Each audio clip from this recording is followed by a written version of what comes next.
I don't wanna be told to fuck girls. I just wanna fuck men each and every day. I don't wanna be told that I'm gay. Everyone likes dick. Occasionally, girls on the side make the area gray. Dude, what's even funnier is that's a fucking it's a parody of a fucking Simple Plan song. Oh, it's Simple Plan. I couldn't remember. What's the song? I don't want to grow up or something? I don't want to be told to grow up. Yeah, okay. I knew about it because it was in, this is embarrassing, it was in Disney's Extreme Skate Adventure, which I had a demo for. Ooh. Way back on the PS2. It is a licensed Disney skateboarding game that uses the Tony Hawk 4 engine. Oh, wow. So it's okay. Yeah, I guess it must play okay then. Oh, it plays fine. Yeah, it's just instead of doing Tony Hawk shit, you're going around like Andy's room and Tarzan's jungle and the Lion King. I mean, it doesn't sound that bad. Yeah, except the one weird thing about that game is like you're playing as a bunch of Disney characters, but there's also two human children, because there was like a win your chance to get in the game contest. Oh, That's weird. So they just have two kids doxed in that game, like full names and everything. Forever doxed forever. Yeah. But I knew that fucking that Simple Plan song is in that game. There's a few other songs, I think. Speaking of children and Tony Hawk, I saw that Tony Hawk is hawking Subway sandwiches now. Oh, I can't wait until we find out he fucked his son. Yeah, well, I mean, that's what happened to Fogel. The sandwiches made him gay. A pedophile. made him gay pedophile. I might have been diving a little too deep into some bullshit that's probably not true, but apparently, like, I read an article yesterday that, like, there's some sort of, like, phytoestrogen or some shit that, like, is in beer with, like, hops. So who knows what's in those fucking sandwiches? Who knows how much estrogen is in that shit? Who knows? What? I'm sorry. I have to figure out what songs are in this fucking game. Someone made a playlist of it on Spotify. Sweet. Lil Romeo. Oh, Sell Out by Real Big Fish is in there. Hell yeah, dude. Oh, nice. Spinning Around by... With me, oh yeah. Where's Your Head At is in there too. I forgot. Yeah, that song fucking rules. I only remembered that song maybe like a few months ago. I was like, oh, I remember this fucking music video with their faces on monkeys scared the hell out of me.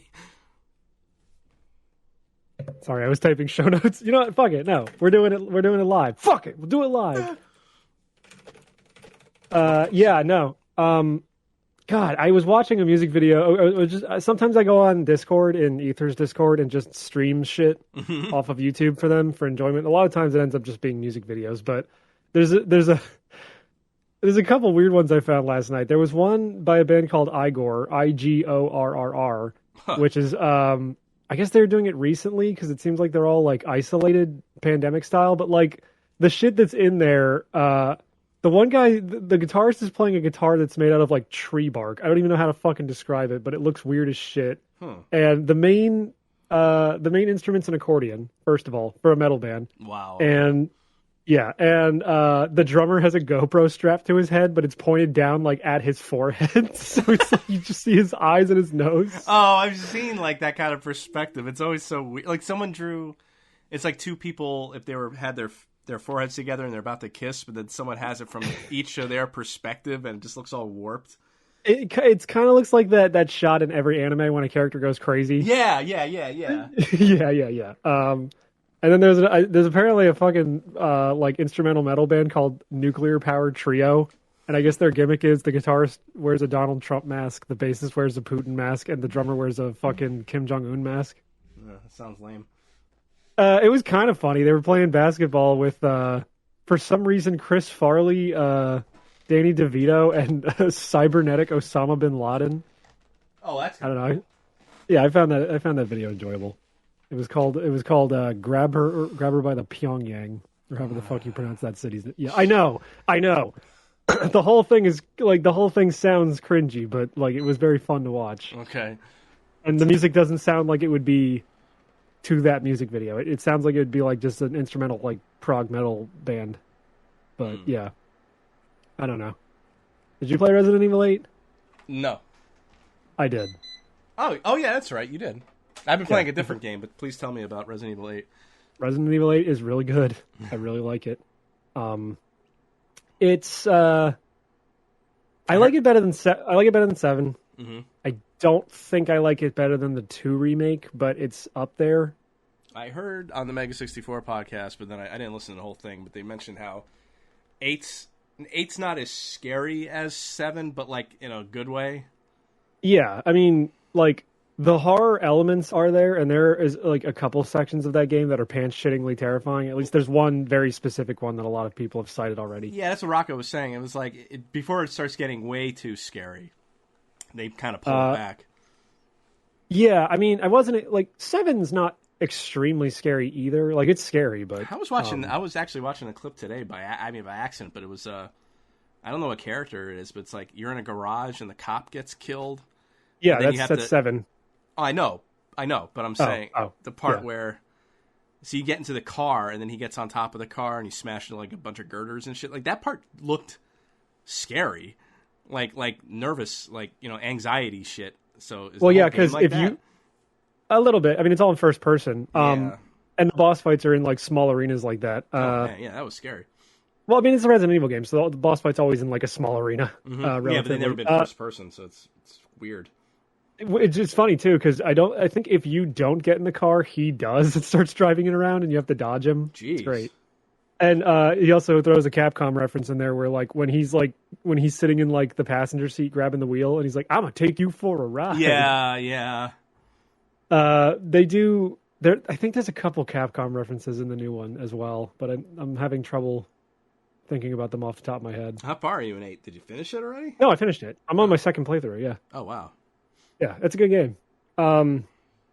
People were complaining it's too short, which I never understand that argument every single time a Resident Evil game comes out. Yeah. I think his Resident Evil... as far as I know, all the games, if you actually know what you're supposed to be doing, you can finish them in like 3 hours, except for Resident Evil 4. I think Resident Evil 4 is actually really pretty long for a Resident Evil game. Well, like, the one guy in the one Discord I was arguing with was like, it's like 3 hours long if you speedrun it. I'm like, yeah, if you speedrun it, I'm fucking like I'm going through and trying to find every nook and cranny. And that is such a dumb argument.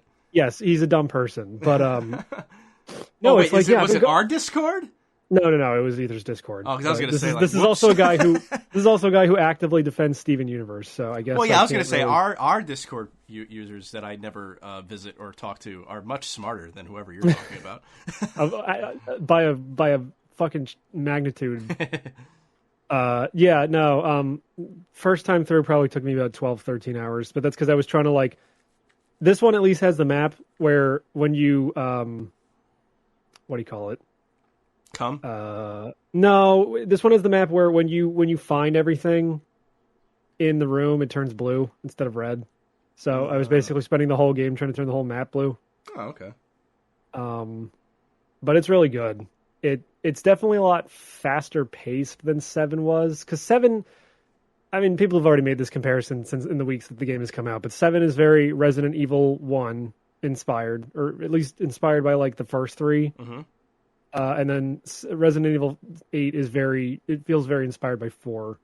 Well, it would be interesting, although, no, never mind. I was going to say odd and even, but no, yeah, you mean, yeah, definitely the first 3. Well, maybe the first 4, right? Because we don't want to forget about Code Veronica. Sure. In so much that it's like you're in one big main building that is itself a giant puzzle, whereas, Resident Evil 8, like the castle, honestly, the game blows its load a little too early because the castle is only the first part of the game out of like 4 major parts. And it's easily the best, but that's because it's classic Resident Evil. And then you move to like smaller locations that take a lot less time. And then there's a big factory near the end. That's like the final area that's really big and kind of outstays its welcome, but it's still good. It's still very much that Resident Evil style. That is like 4. Because the last island, like the military island on 4, is not fun. Well, it is. Yeah. It is, and it's like on replaying the game, I never looked forward to the last part.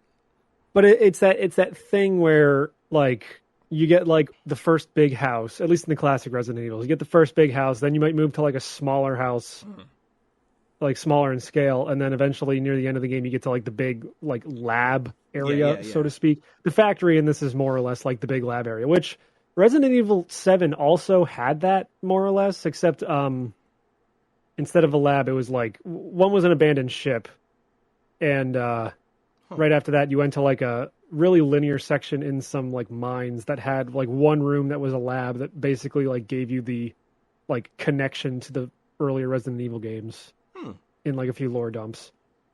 That being said, though, like I did thoroughly enjoy my time throughout this game, but the castle is the best part. But thankfully, the village itself, like it's sectioned off in a bunch of different ways that you have to keep coming back there. And I guess, for lack of a better term, Metroidvania style, you have to use like different items and abilities you get later to like open up more parts of the village to explore. So the village itself is also like one big fucking Resident Evil house that you have to open up slowly over time. But it's cool. It's a good game. The one part that's pants-shittingly scary, I'll say that Konami no longer has to make PT because Capcom just did it instead. Good. Yeah. I mean, in so much that like they literally put you in a scenario where like you no longer have your weapons and it's just a bunch of puzzles going through like the same environments over and over again, and stuff gets progressively scarier, but it's really well done. I was freaked the fuck out by the time like the thing in that section started happening. But I really like the game, playing through it again on hardcore because, and I heard the Resident Evil 3 remake, which I haven't played yet, does this too. When you beat it, all the achievements in the game are basically tied to like this point system. So as you do achievements and beat the game on higher and higher difficulties, you unlock all these completion points, which you can then use to spend on post-game unlocks. Like, you can get the mercenaries right away because it's 10 points. It's like the cheapest thing. And then like everything else is in like a factor of a few thousand. But you can use it to unlock like infinite ammo for some of your guns. You can use it to unlock some of these better machine guns that you can't normally get in the main game. Concept art, all that shit. So it's really cool to go back and replay because you want to go and try and do some of the shit you couldn't do beforehand or didn't know to do beforehand because it was an achievement to get some of those points. Did you get the double lightsaber? I did not yet. No, I didn't know that was real. I didn't know. I still haven't seen it. I've heard of it, and I guess the fly swatter is one of those things too. I think the fly swatter was a mod. That's what I heard, but I don't know. Whatever. Yeah, but it makes going back and playing the game again fun, where it's like, oh, I didn't realize there was an achievement for killing one of these flying enemies with landmines, so I'm going to try and do that at some point, get those points. But again, it's also really like fun to unlock like these superpower. It's, you know, very classic Metal Gear Solid Resident Evil post game unlock, where it's like, now I have unlimited ammo for this, and I have this way better machine gun that I can't normally get in the main game, so it's going to make like running through the game on harder difficulties over and over again a hell of a lot easier. Oh, sure, it's especially like the Chicago typewriter. Yeah. Especially, I guess, for like speedrunning purposes. And I had like the I pre-ordered it, so I got like the trauma pack or whatever it is. So I got like one of the things that comes in there is like the fucking gun from the end of Resident Evil 7, which is like basically an anti-bioweapon gun. I never bought it off. I never bought it off the merchant. It's called the Albert, by the way, which is awesome. But I never bought it off the merchant because I wanted to try and go like in as pure as possible and do like, you know, get the feeling of the survival horror. Yeah. The problem is standard difficulty in this game is just a little too easy. I almost never got a game over. Oh, it'd be good for me. And yeah, but then like hardcore is just a little too hard to go through on your first playthrough. There were times on standard though where like I straight up was almost out of ammo because the enemies in this are way fucking faster than the molded of Resident Evil 7. It's very much the comparison of Resident Evil 1 through 3 zombies versus the Ganados or whatever the fuck they're called in 5. But yeah, people were complaining that standard difficulty is too easy, but I guess if you just want to get through the game, then, you know, it's totally fine. Mm-hmm. And if you want to like challenge yourself later, just play fucking hardcore difficulty with like only the main guns you can get throughout the game. I don't know, but I really like it. It's really good. I I think it is my favorite game of the year so far. I was hoping it wouldn't beat Honey Pop 2, but it's just Oh, I saw Alex talking about that. He really likes it. what, Resident Evil 8? No, Honey Pop 2. Oh, yeah, cool. Good. I'm glad. Yeah, no, I'm glad he likes Honey Pop 2 cuz like I don't know. I just get the feeling that he wouldn't for some reason. Cuz it's like you wait 5 years for something and then you finally get it and then like that's almost impossible for your fucking expectations to be met. Oh, yeah, I don't know. Which is probably why people were getting mad about Resident Evil 8, because when they find out that Lady Dimitrescu is like only the first fourth of the game. She's the first boss you beat. Yeah, I bet. But again, her section is the best section of the entire game. Yeah. So I don't know. I really like it. I know there have been a bunch of people who have complained about some of the later parts of the game not being as good as the castle, or just like there's some weird. I guess people don't fucking pay attention to when it comes to like plot hole shit, because there's a part where the main character's hand just gets completely cut off, but there's like a story explanation in 7 as to why he can like regenerate his body as long as he just pours first aid juice on it like right away. Oh, maybe these people didn't play 7. I didn't play 7. Yeah, so imagine a scene where a guy gets his whole hand cut off, he grabs it, escapes, and then like attaches it to the stump on his wrist and then pours a bunch of first aid stuff on it, and then it like grows back. Like it basically just reattaches itself. Mm-hmm. So if you don't know that he has like the ability to do that, which I don't think they ever explain in this game, you're probably like, what the fuck? They probably should have... There is a recap at the beginning of the game for 7. I was going to say they probably should have started the numbering again. Like, maybe not called it 7 and 8, but called it, like, Resident Evil something or other 1.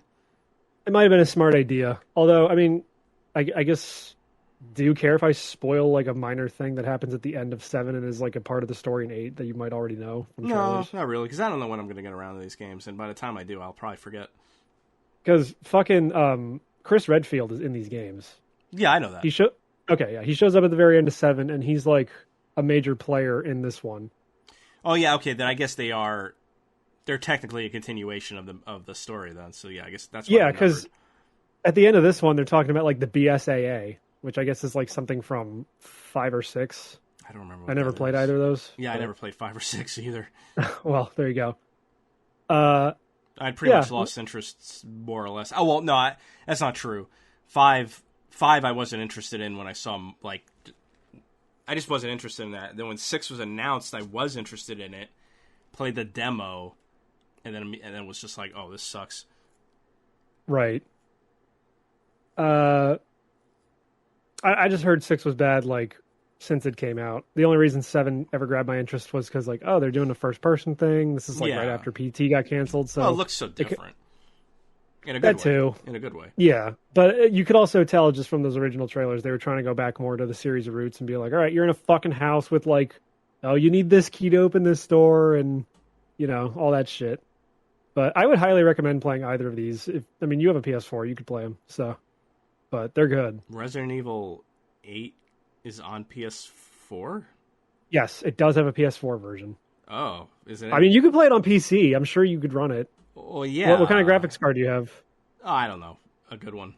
I don't know what it is. Well, I don't know if they still are doing this on Steam, but they, when I got 7 and 8 recently, because I played 7 when it came out, and then, like, I rented it from Redbox, and then I never played it again. Mm-hmm.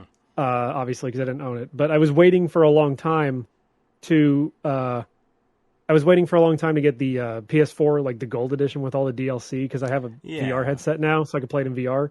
But then when like 8 was coming out on Steam, they basically had a deal where you just pre-order 8 and you get 7 for free with it, like with all the DLC. Well, not free, but like for $80 you get both games. 8 must be virtual, must use VR, right?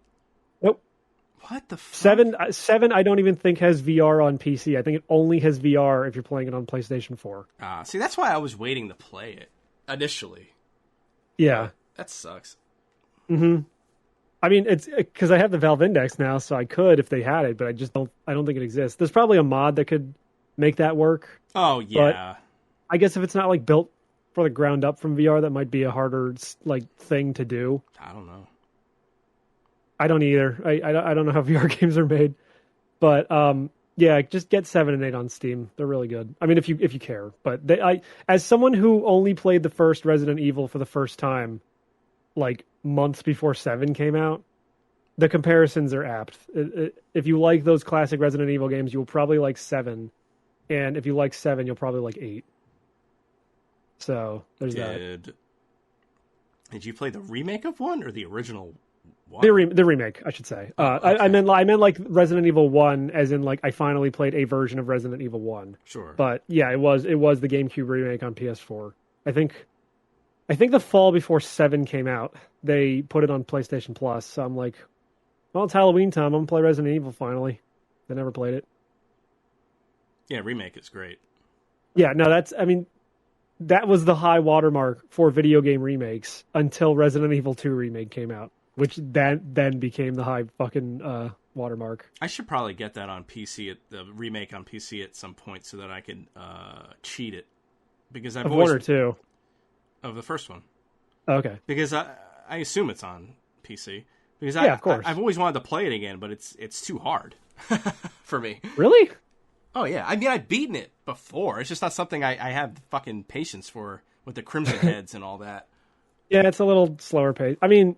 No, yeah, it's not slower. It's not that it's slower pace. It's hard. The Crimson Heads are really... They're a pain in the ass to deal with when you have to burn them.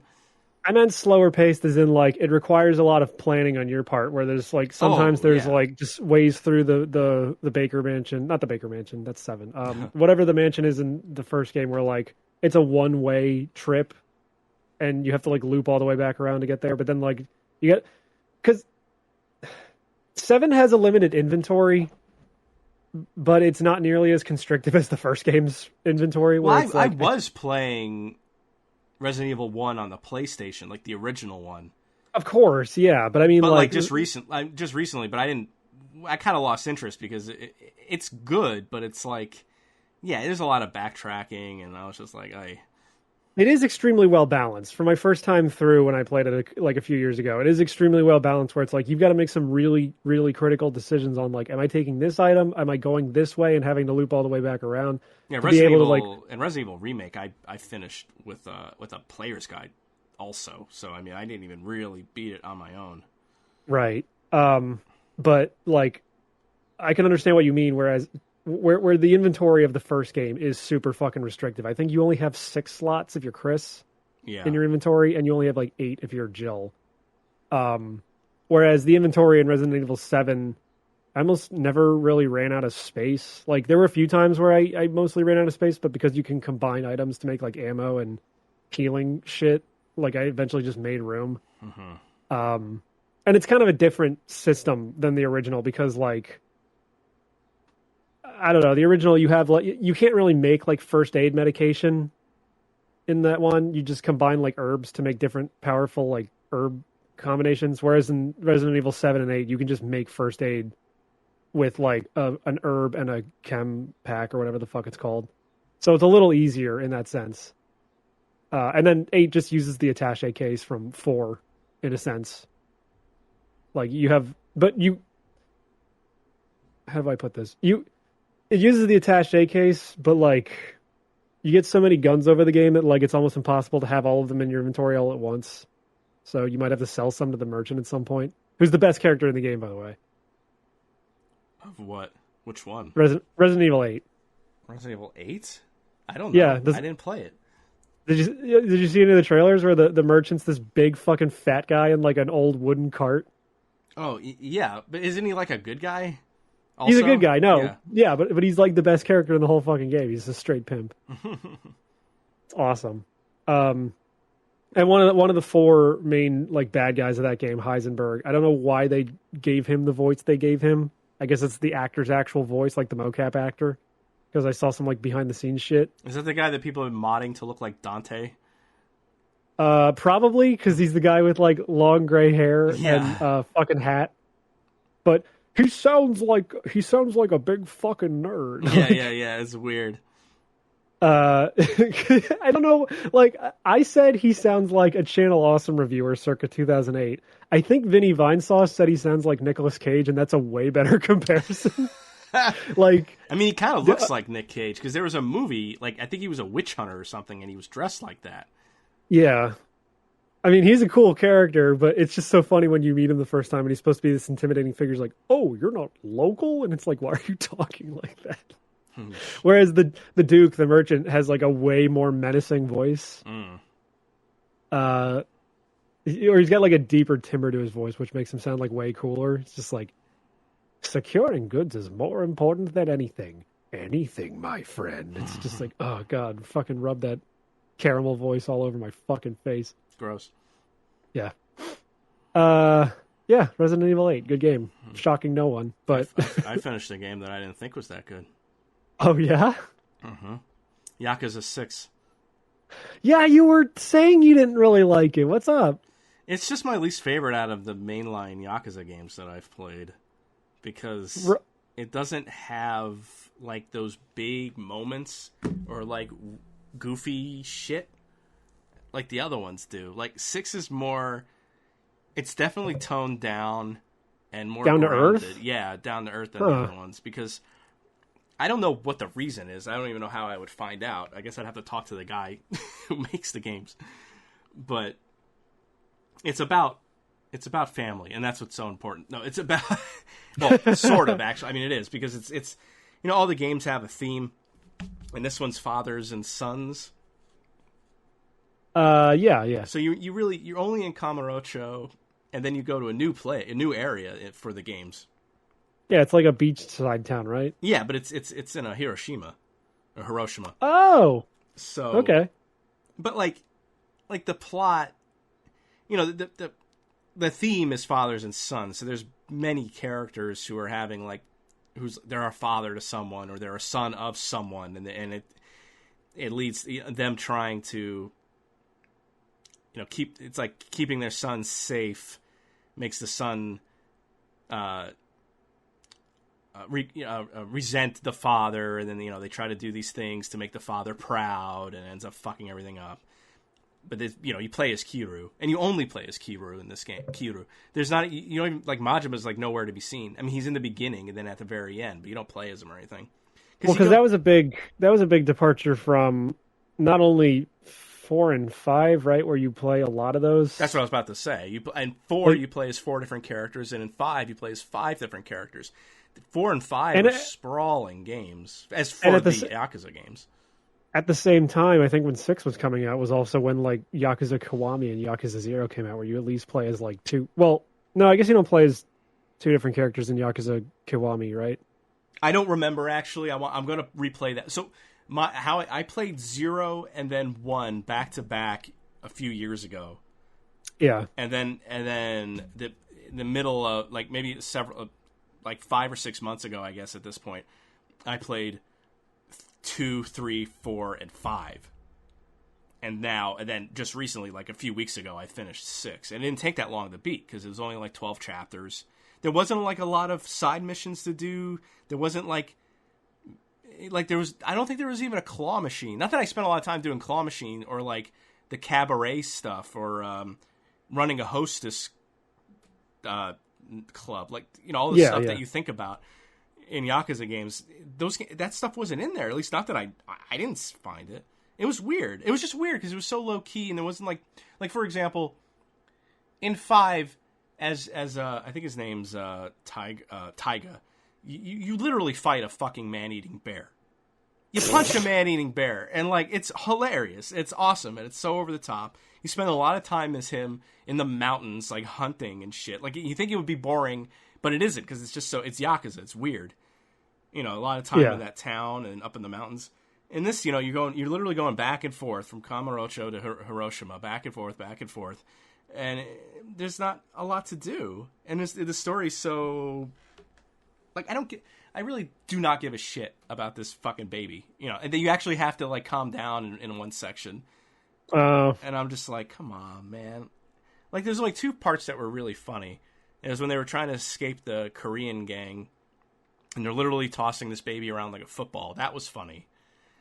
And then I don't even know what the other part was. Like, again, it's my least favorite Yakuza game, but it's still a really good game. it's a good story. Like, it's not like inept or stupid. But like the other thing too is that like, it wasn't like I felt like the fighting, like the moves were really toned down too. Like there wasn't like the crazy over the top like finishers and shit. Like in Like the heat game. moves and stuff. Yeah, it's weird. Yeah. And then now I'm playing Judgment, and Judgment's awesome. I should probably pick that up. It's really, I'm having a lot of fun, and like I'm doing all the side stuff. You unlock crazy ass moves. There's a ton of shit to do. Even as you progress through the main plot and through the different chapters, it unlocks even more side. The side stuff are called there's because you're playing as Yagami, and he was Yakuza turned lawyer, now a private investigator, detective. So you have these. So the game plays a little bit differently than the Yakuza series, where like you have tailing missions, trying to take pictures of people. You could fly a drone. Investigate a room, pick locks, that kind of shit. Now it's not so different than like doing that stuff feels like it's from a different game entirely. It still feels like oh yeah, I could totally see Kiryu doing this. Or not, well, not him maybe, but probably the other guy. But Majima? No, not Majima. I forget their names, but the guy who ran Sky Finance.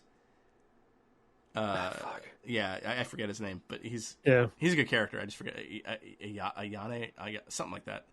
Yeah. But you still have to, you still have fights and stuff. But if you take too long, the cops come. You have to really take a while. But Just recently, I heard the sirens, and I was like, "Oh shit!"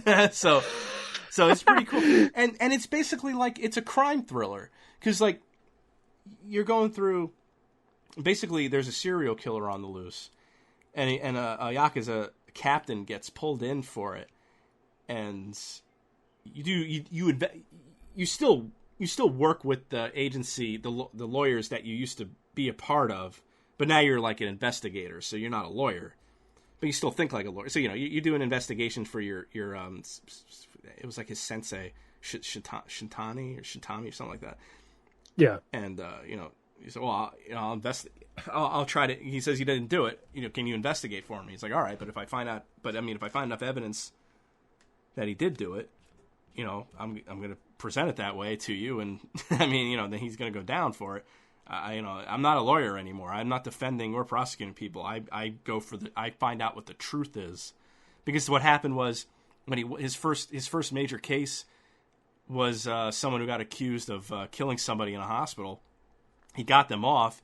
That person then goes home to his girlfriend, kills her, and burns the house down. Oh Jesus! Yeah, so he got and everyone gives him shit for it and all this kind. It's a really good story and a good game. And like I said, all the side stuff you can do. There's side cases, friend events. There's dating events, which this is cool. Yagame is a 35-year-old right now. I'm dating a 19-year-old singer, so that's pretty cool. Fuck yeah, dude. Yeah, it's not. It's pretty gross, but no, it's great. Fuck you. Yeah. Fucking live your best life. Yeah. But also, it's funny that he's 35 and I'm 36. I was like, damn, because when you're playing, it's like he's me. No, it's not that. It's like Kiru's supposed to be like 45 or 50 or something by Yakuza 6. Everyone calls him old man. Because like by that time Haruka's grown up, right? She's at least 20, I think, in Yakuza 6. Yeah, because how old could she possibly be in like the first game? Like maybe 8, 10 years old? Maybe younger. Probably, yeah. Actually, now that I think about it, 7 or 8. I would think. I'm sure there's an official timeline. There is, yeah. And like, like what I was saying. So I played Zero and then Kiwami 1 like back to back. So I don't remember a lot of that. And I since it was my first time playing those games, I want to go back and play 0 and 1 because I feel like now I can get the most out of these games because I do all the side stuff. Because by like 5, or it was one of them. I don't remember which one it was. It wasn't 3, so it was probably 2. There's the other thing too. There's like the weapons senseis and all that stuff in the games, not in 6.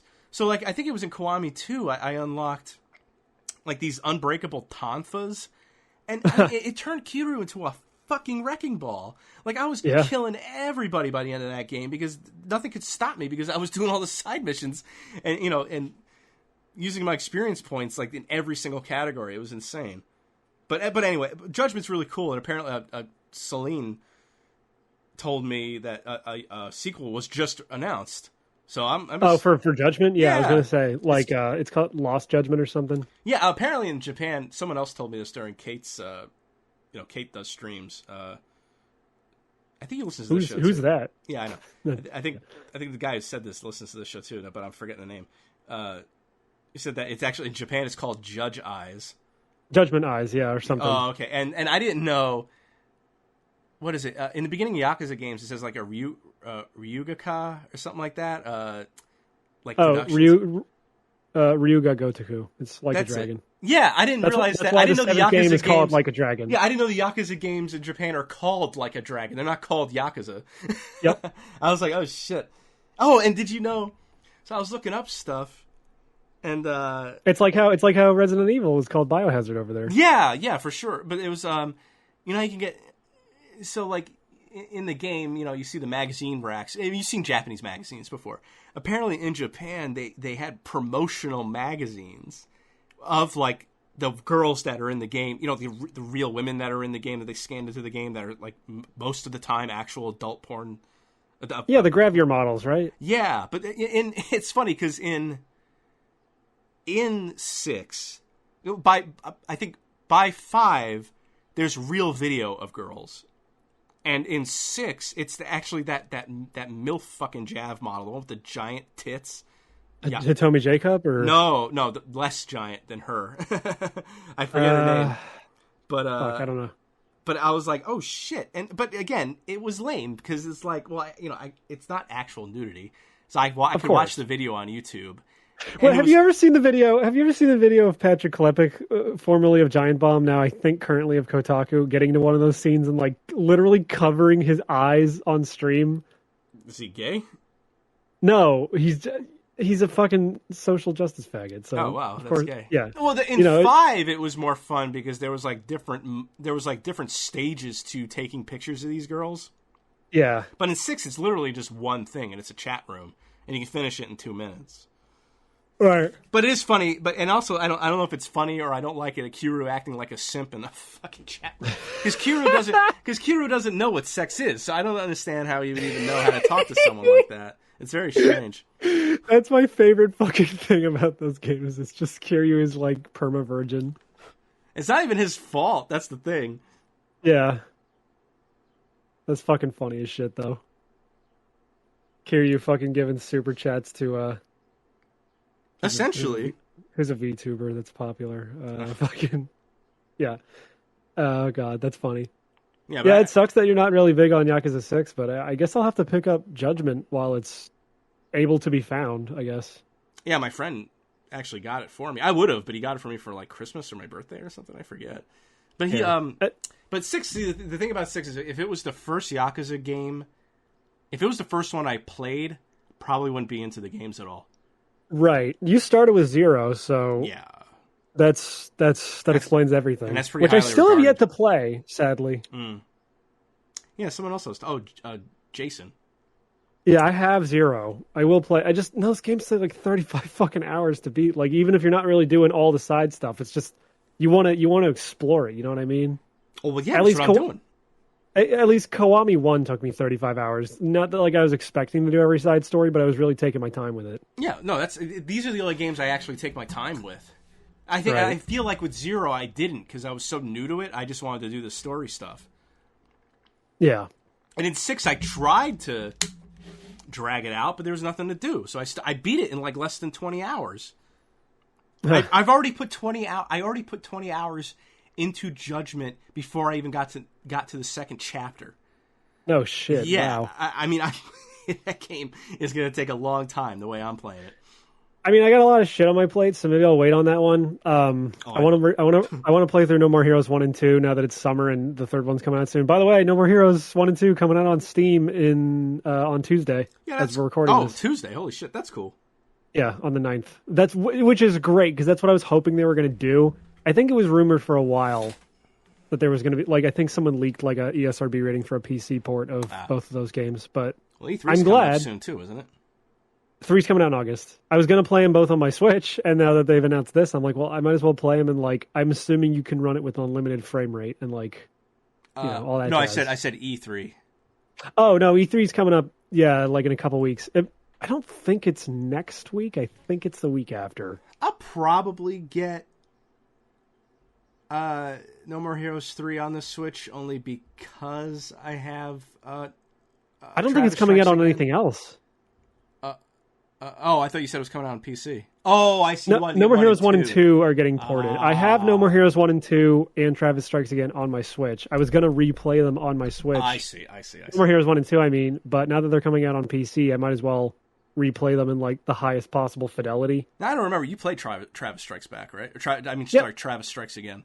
I played them both because Travis Strikes Back is those little visual novel segments in between the levels. Oh, okay, yeah. I was like, where did I get Travis? Because I know TSA is the kind of joke name for it, but yeah, those games are great. I never finished 2, but I still liked it. 2 is good. The final boss is fucking bullshit, but I talked about it a million times. I got stuck in the house with the chainsaw Leatherface guy. Yeah, that was the first boss I had a lot of trouble with in that game as well. Yeah. But they're worth playing.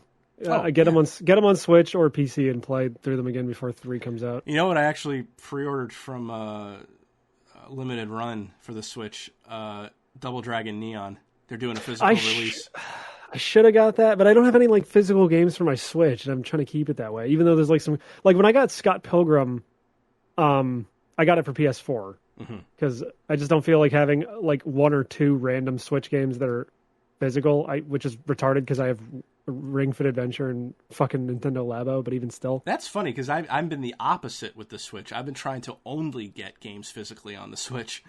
Yeah, I don't know why I did it with it this time. I guess just because like it has SD cards and it's just super easy to upgrade them, and like the Switch's like storage capabilities, or at least the file sizes of the individual games are so streamlined and like compressed that like I have probably like 50 games on that thing, and I only have like a 500 gigabyte card. I definitely have some digital only games. I mean, it goes up to 2 terabytes. You can put up to a 2 terabyte SD card in there. So like I'll probably be good forever. I had Double Dragon Neon like on PS3, so I figure what the hell. Yes, it did recently come out again on Switch. And it was on PC for the longest time because I told my buddy Zach from Nude Clan about it. Oh, yeah. And I played him some of the soundtrack, and he's like, oh, we got to get that game. So he bought it for me on Steam. And then, like, the next week they announced it was coming to Switch. And he's like, fuck. That's funny. And I'm like, well, fuck. There was something else I think I ordered from Limited Run recently, but I can't remember now. Besides the Sega Astro City mini thing, which is really cool. That thing's dope. The game selection on there is pretty good. A lot of older shit. Like they advertise it a lot with Virtua Fighter, which is the most graphically intense thing on that thing. Yo, that is another cool. Sorry to interrupt, but that you said Virtua Fighter. Virtua Fighter 5 is an arcade game in Judgment. Yeah, I heard about that. That game. That game is good. I've heard good things about it. I feel like I would suck at it because I'm bad at all fighting games. Like yes. I got that X-Men versus Street Fighter machine, and dude, I don't think it's possible to beat that game with Wolverine. Look, like not X-Men versus Street Fighter, Children of the Atom, which was like the first like Capcom fighting game. No, I know what you're saying because fucking when I got because my cabinet was the Street Fighter 2 one. Yeah. Or Street Fighter one, I mean, and like those Street Fighter games are utter horseshit. I don't know how the games ever got popular. Like they're so hard and they're so fucking bullshit. Well, X-Men versus Street Fighter on that machine is fine. Marvel versus Capcom is fine. I'm also mad because I realized after the fact that if I had gotten Marvel versus Capcom machine, that one has a couple games that this one doesn't, and this one actually, one of the games on it is just a SNES game. It's X-Men Mutant Apocalypse, which I thought was a sequel to Children of the Atom, but it's just a side-scroller. I think X-Men versus Capcom I like. Is that what does that have playable Rogue? Yes. X-Men versus Street Fighter, yes. Yeah, that one's good. But Children of the Atom was the first basically the game that laid the groundwork for what would become the Versus series. Like, it's got air blocking, it's got super jumps, it's got like hyper moves and all that shit. It's not a tagged game, but Jesus fucking Christ, if like I set it, like, you can go in the dip switch settings in these things, and I set it to the easiest difficulty, and I still can't beat Magneto at the end. It's fucking impossible. Especially when I play as Wolverine, because Wolverine like legitimately has no projectile attacks in that game. Wow. But like Magneto, not only does he have a million projectile attacks and the AI just spams them forever, he's also got a super bar that constantly builds up even if he's not doing anything. I mean, look, he's got a move that lets him surround himself with a fucking force field that just makes him invincible for 10 seconds. And on top of that, he's got like this magnetic grab move that shoots out these 4 purple balls that you can't even guard against. If they touch you, he just grabs you and pulls you towards him. It's fucking horseshit. To be fair, I don't know a whole lot about X-Men, but if Wolverine were to fight Magneto, he would lose. No, I know, but and I tried playing the game again with Cyclops, and like I couldn't beat who was I? Oh, I was fighting Wolverine, and I just couldn't beat Wolverine as Cyclops, which is horseshit, because Cyclops has a ton of keep away moves, like his optic blast. But and all that Cyclops shit. is a fucking pussy. I know. I didn't want to play as Cyclops, but it's just like you're forcing my hand here. Now Akuma is hidden in that game, but I don't know how to unlock him. Like, I don't know it off the top of my head. You have to like do some weird shit on the character select screen. Like select a character for 3 seconds, then go in a very certain order to another character. It's fucking ridiculous. I actually like Cyclops. A lot of people don't like Cyclops. I like him. No, I know. That's why I didn't want to play as him. But this one has that X-Men vs. Street Fighter and Marvel vs. Capcom 1. The Marvel vs. Capcom machine, on top of not having this dog shit X-Men Children of the Atom game on it, and not having Mutant Apocalypse, which is apparently just a SNES game they ported over, has Marvel Superheroes vs. Capcom and Marvel Superheroes vs. Street Fighter and Marvel Superheroes War of the Gems. Oh. As well as having X-Men vs. Street Fighter and Marvel vs. Capcom. So I should have gotten that machine, but whatever. There's nothing stopping you from getting it. It's $500, and I just bought a machine with most of the same games on it. Yeah, I know. I had to stop myself because I was thinking about getting those pinball machines too. Here's the thing, because the Walmart near me has the Midway Legacy cabinet, which has Mortal Kombat's 1, 2, and 3, as well as like a bunch of other Midway arcade games like Rampage and Paperboy and shit. I'm thinking about getting it. So, what was that one? $250? I think it's $300. Although it might be $400 if it comes with the riser. Look online, because someone found out that some Walmarts have sales for them, but some don't. But if you like bring the actual barcode in with you and scan, and this was a few weeks ago, so it might not be the case anymore, but like if you actually bring the barcodes with you, like on your phone, and scan them to price check them, they might actually give you the lower price.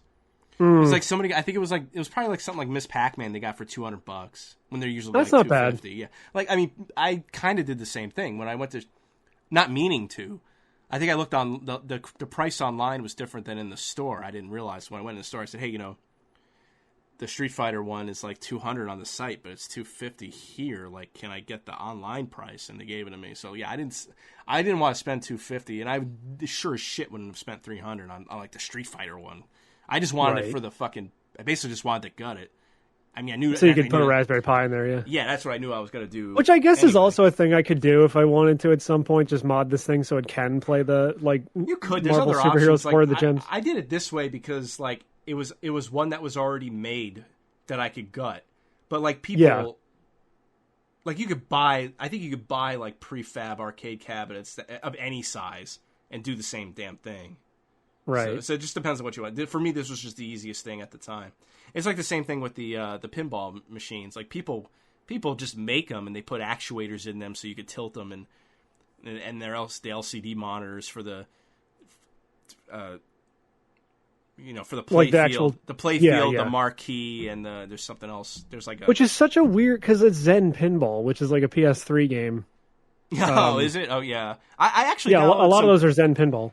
Maybe it was Zen Pinball. I forget. I got it on Steam because I was like, well, let me actually try these because it was a sale. It was like a bunch of Star Wars pinball tables for real cheap. Like maybe I think that is the Zen Pinball one. Yeah, and they're really fun. No, they're great. So I'm thinking, someday I'm gonna get one of those tables and then mod it because apparently it's not that difficult at all. If I was ever gonna, I mean, I do kind of want to get the Mortal Kombat one, but if I get another one, that's probably going to be the last one I get, just because I don't have room for the Outrun one or like the Star Wars one. Actually, I moved my room around again, and now I have a closet that I'd already taken the doors off of because I put some shelves in there.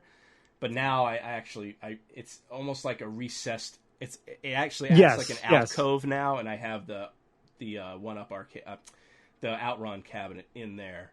Oh, dude, nice. It's still, and I have a Calyx thing next to it, so the seat part is still sticking out in front of a bookshelf, but that you can move that. So if I had to actually get to anything on that bookshelf, which I never would, I can move it out of the way.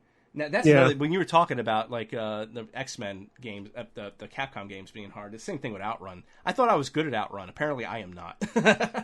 See, because I think I was able to beat Outrun when they put the 3DS version on there. Yes, me too. I got to the point where I could beat the 3DS version like practically with my eyes closed, because they give you a lot of leeway with that. You can actually set it to automatic and easy. But not even I don't even think I'm pretty sure I beat it even without turning all the shit on. Like, well, I just beat it vanilla. I practiced with like automatic shifting on and all that other shit at first until I got good enough to beat it with the manual shifting, and then I turned all that shit on just to kind of have fun with it. But in this game, it's like straight up the arcade port, I guess. That you can't switch it to automatic shifter; you have to do manual. So it's like it just gets hard because and plus you're actually steering with a real wheel instead of using the controls on a 3DS. Yeah. The 3DS version's really good though. Don't get me wrong. And having this is really cool. It's just hard. Dude, I wanted that thing so fucking bad. I just don't have the room for it. And we also have to, speaking of Children of the Atom and Outrun being hard, we have to remember these games were made to like eat quarters. So oh yeah, totally. It just sort of it discouraged me because I was like, I'm going to play Outrun every fucking day because I'm so good at it, and then because I suck ass, I hardly ever play the thing anymore. Which is why I'm like, maybe I shouldn't even get the Mortal Kombat one because I know I'm just going to end up getting mad at it later. Oh, I would never, ever get the Mortal Kombat one. No way in hell. But at least this one has Outrunner. Wait, what does it have? It has. I got to put on my glasses. I can't actually see. I forget what it has. I know it has Outrunners, and then it has. Oh shit! I forgot. Turbo Outrun. Turbo Outrun has unlimited continues. See, that's the other thing too. Outrun, there was no continues, so once you lose, that's it. But at least with Turbo Outrun, you can keep going. So at least I can see the end of the game. And Outrunners is pretty fun. And then there's another one. I forget what it's called because I got a VCR in front of the goddamn. I can't see. The whole screen moves when you turn. I think it's like something Drifters. I think it just makes me sick. Oh, weird. And then there's the secret game that was unlocked with a firmware update. It's that I forget the name of it, but it was the game that had the first appearance of Sonic as like the Radmobile, which is also on the Sega Genesis, the Sega what do you call it, the Astro City Mini. That's on there. And that game's pretty good, but they couldn't have Sonic in it because it's a trademark thing, which is strange. Sonic I think is in the Astro City one that I have. Yeah, but it's still. I mean, don't get me wrong. It's definitely. I'm glad I own it. I just wish I thought I'd be playing it a lot more than I do. Wait, so they put secret games in there after the fact with like firmware updates? Yeah. That's fucking... I wonder if mine has any of that shit. Because people they guessed that there must be a secret game because the menu was strange. Because it wasn't centered. Like, when you use the wheel to turn to choose a game, it wasn't centered in a way that made any kind of, like, sense. So people were like, maybe there's a fifth game, because then it would actually center these, and it would... then you could select one without actually turning the wheels, sort of thing. What, were there like four icons? Yeah, there was like four panels, but it looked like there could, like the way the steering wheel was set up, it was like maybe there's a fifth one. It was. So people figured, and then they were like, oh yeah, we think there's a fifth one because somebody hacked into it, found that there's a fifth one, but I think couldn't activate it, or I'm not sure. And then on the 1UP website, someone made a video and said, they've released it, you just have to download you have to put it on a flash drive, and there's an actual port, flash port on the back of the system and the monitor. to Yeah. do firmware updates. Oh, weird. I'll have to see if there's one for X-Men versus Street Fighter. The menu on this one, because like, I don't know what the fuck the menu looks like on the Outrun one, but on this one, like half the menu is the icon for the game you're picking, but then the other half of the menu is a leaderboard because this one has online. Oh, wow. Yeah. So I got my ass kicked multiple times. That's kind of neat, though. I wouldn't do it. Oh, I know. It's an awesome feature. Don't get me wrong. Except for when I'm like trying to actually go through one of the games and I set it to like online play and then like I'm almost done with X-Men Children of the Atom and someone joins in and I'm like, fuck. Yeah, I do like when they put secret games in these things, like how the TurboGrafx mini / the fucking what do you call it? The PC engine mini has secret games when you do certain things. No, I think it's cool. I mean, but I do. I emulate games now. I get the EverDrives. I play them I play them on hardware, but I emulate the games. Yeah. Now, I still need to get an NES one and GBA one because the EverDrive GBA one can play Game Boy Advance, and Game Boy Color games, and possibly NES games, but I wouldn't use it for that. Or I may and I may. No, I don't want to because I bought that that AVS. So I'm like, well, let me put the cart in the AVS at least. So, and these things are like about $100 each. I think the GBA one might be a little cheaper. So I hooked that up to my Game Boy player. Then I could basically play whatever game I fucking want as a dirty pirate thief. It's funny. I've been playing Pokemon Yellow. I've never played a Pokemon game before. Besides, Black and White. Oh, really? Yeah, I never played them. I borrowed Red once, didn't get it, because I loved the show. And somebody in my school, high school, it must have been high school. Yeah, it was high school. Let me borrow Red. God, you're fucking old. Anyway. I am. Let me borrow Red. I just didn't get it, gave it back, and never played one until Black and White. Now, I'm playing Yellow, and I actually really like it, but I'm finally getting all the jokes now from, like, so many years ago where... Like what? Well, I'm in the cave, and I'm getting constantly bombarded by Zubats. Yeah, it's just funny.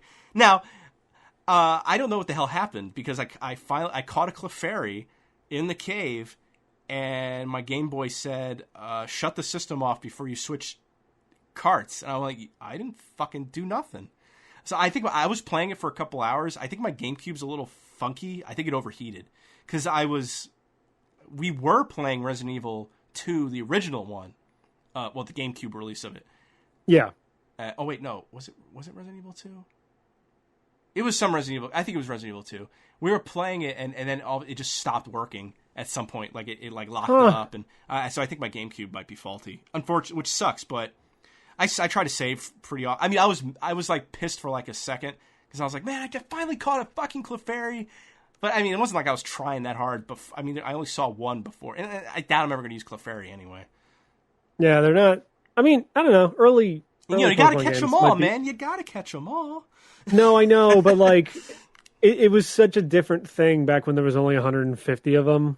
It's very weird. It's weird Now that there's like 900 of the little bastards, it's like Clefairy. Who gives a fuck? And plus it's like, so I'm playing Yellow, which is apparently the baby piss baby version of it. That Kate was telling me. So I'm like, well, yeah, I wanted to have Pikachu. I don't know if it's the piss baby version. It's the piss baby version, I think, compared to Red and Blue, because you start out with Pikachu and he's so OP. He's OP against a lot of things except for Rock type. Well, he's weak against the first fucking gym leader. Yes, and that sucks. And you can get Pikachu before you even get to the first gym in the original Red and Blue. So I don't know what she's talking about. Oh, maybe she's just making fun of me. But I like it. I know it's the first game in the series, but I can see why. I can see why there's 1,000 of them now. It's a good game. Honestly, if/when you finish those, go play Gold and Silver, or if you have a DS, get the DS remakes of Gold and Silver, because those are the best games in the entire franchise, if you ask me. I don't. Well, yeah, I could download them, but I personally own the cart for Yellow, and I personally own the cart for Leaf Green. Yeah, that's the Red and Blue remake. Yeah. So, then I guess it wouldn't make sense to play that one then, though. You could. It's a really good version. Like the Fire Red and Leaf Green are great remakes, but the only reason I like Gen 2 better is because not only were there more Pokemon in a whole new area, but And this is the only game that did this, as far as I can tell, in the entire franchise. When you beat the Elite Four in Silver, you get to go back to Kanto, the region from the first game, and you get to go and like fight all those gym leaders 3 years later to get their badges. Cool. Mm-hmm. And then eventually is that the you one go with up... Ash? Red, I mean? Well, yeah, because then at the end you go up to the top of Mount Silver, which is this big mountain in the middle of both regions, and you get to the final fight in the game is Red. Yeah. When I used to work at H.H. Gregg, I was a guy I worked with, because that's when I worked there was when Black and White was out. So he would tell me about Silver, and he's like, "Yeah, it's so funny. You go up and you fight Ash, and he's on a mountain." And I was like, "Oh, that's so cool." Well, and that also, like, I mean, it was such a huge step up considering that, like, Gold and Silver was also the first games in the series to introduce, like, not only a time of day system that, like, followed the internal clock on the battery, but it also, like, had a day of the week system, which I don't know if any one of them have that after that. Wow. Where, did you like Black and White? Oh, Black and White's great. Okay. It's just that, like, I still think my favorites in the entire series are Gen 2, if only because, like, certain events would happen on certain days. Like, there was a Lapras that only showed up on, like, Fridays, I think, in, like, a certain cave. It's nuts. That's pretty cool. You go to, like, the one big city, and there's, like, a underground concourse, and there's a guy here there, like, cut your Pokemon's hair to, like, raise their happiness level. And, like, every, like, Tuesday and Thursday, the sun is there, so it's cheaper, but he doesn't do as good a job. And, like, every Monday, Wednesday, and Friday, like, the dad is there, and he's more expensive, but, like, he does a way better job, so. My Nidoran evolved. So what? Oh, yeah. Nidorito or something. I was like, ooh. So, like, well, it depends on if it's Nidoran male or female, because those were the first... I think it's the female one. No, I'm not sure which one I have now, actually. I only nicknamed a couple of them, like Zubat I renamed Zubaz. And... Well, it's harder in the original games because that was before they had like the memory to have like a sprite for every single Pokemon in your party. Yeah. They just had like those generic icons. Yeah. So as like a kid, I would nickname all my Pokemon, then I would come back and then like look at the icons of my party and be like, I don't know who Crash Boy is. I don't know who this is. Yeah. Yeah. But I renamed Caterpie into Stinky. Why? I don't know. It was the first name that came to my mind. Butterfree is a good early game Pokemon too. Is he? Well, because he evolves at level 10, which is super fast. Oh. Like Caterpie evolves into Metapod like right away, like level 7 or something. And I think he evolves into Butterfree at like level 10. Or maybe a few levels after. But I've been trying to like, because I was grinding it out because I was like, well, I have to guess you don't get any water Pokemon in the beginning to fight Brock with, right? No. Yeah. You basically have to brute force it with either one of the starters from the original games, or I guess in your case, I don't. There are NPCs in Yellow that give you Charmander, Bulbasaur, and Squirtle at some point, but I don't know where they are. I can't remember. Okay. Oh, because that's the thing. Like if I would have. Well, even if I was playing it regular, because he gives you Pikachu, you can't choose a starter. Yes. I probably would have picked Bulbasaur just because I like grass type just in general. But yeah, Squirtle would definitely have helped me against Brock for sure. Well, Bulbasaur is also a good starter in the originals because the second fight is Misty, and she's water type, which is also weak against grass. Sure, so. and then you can tie her up with Bulbasaur. Yes. No, but Butterfree's good early game just because I think it learns Confusion right away when it evolves, which is a Psychic type move, and it's like one of the earliest Psychic type moves you can have on your party. See, that's the thing. It's like I have 20 years of internet like autism memes? That I could autism that I could read up on and just like ace this fucking game. Well, but I'm playing it, dude. I'm playing it like if I played it back when it came out. Like I don't even want. I did look up a couple things. I was like, well, should Pikachu learn this move? Like, what's his best moves? Then I was like, you know what? Fuck it. Let the chips lay where they may. And I wonder how those original Game Boy games are when it comes to information when you like do level up and get a move, because like in the newer games, game doesn't tell you shit. Yeah, because in the newer games they have so much screen real estate that it's like, and there's so many quality of life improvements over the years that it's like, yeah, you can, before you delete a move, you can see what the new move you're gonna get like does and how much damage it does. Nope. Yeah, I don't even know what the T things do. They don't tell you. They say you got T something. TM.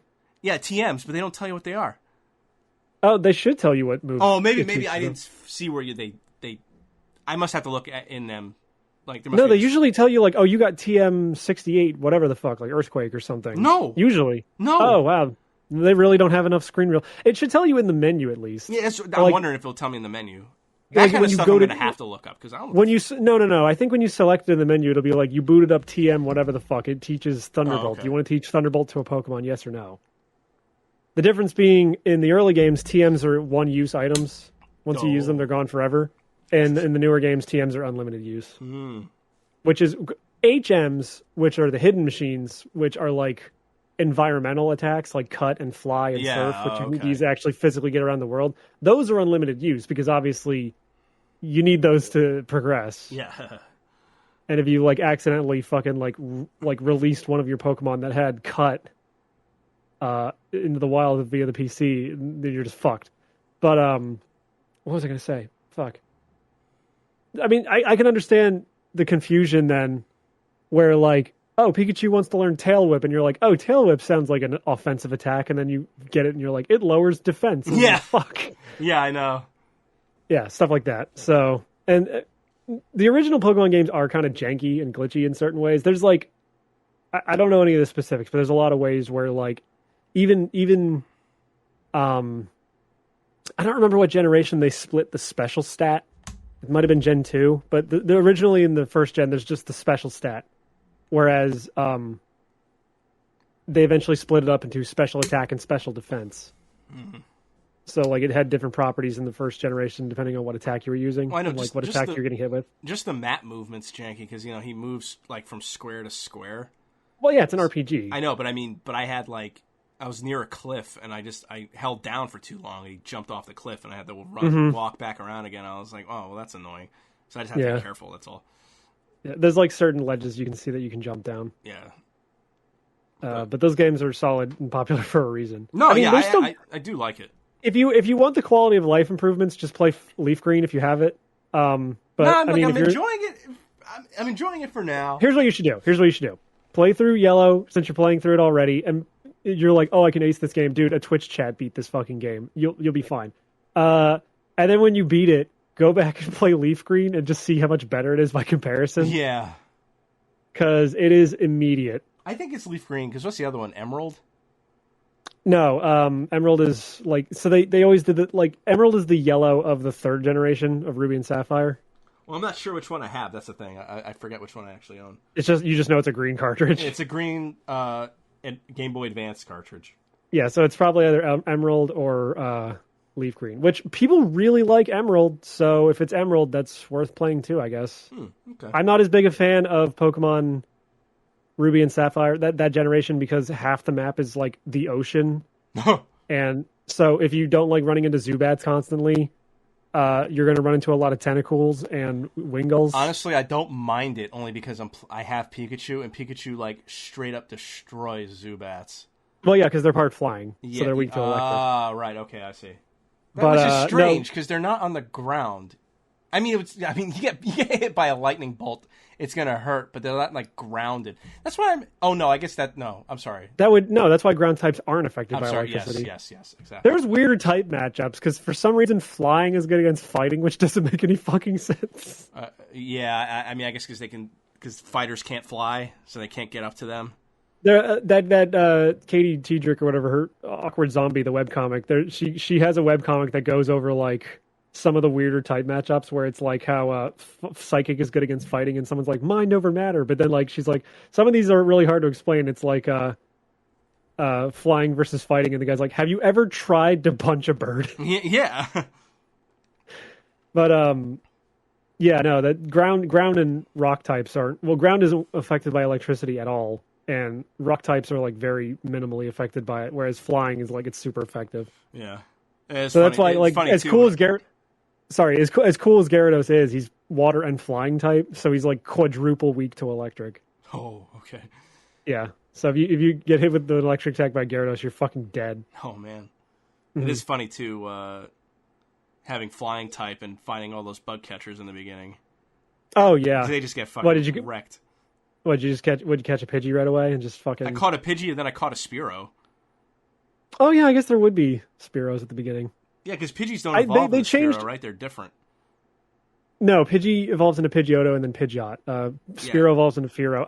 that's I think they did change up a few of the Pokemon that appear in the early game in Yellow. Like you can find Spearow in the beginning, whereas I think you have to wait till a little later in Red and Blue to get mm, those.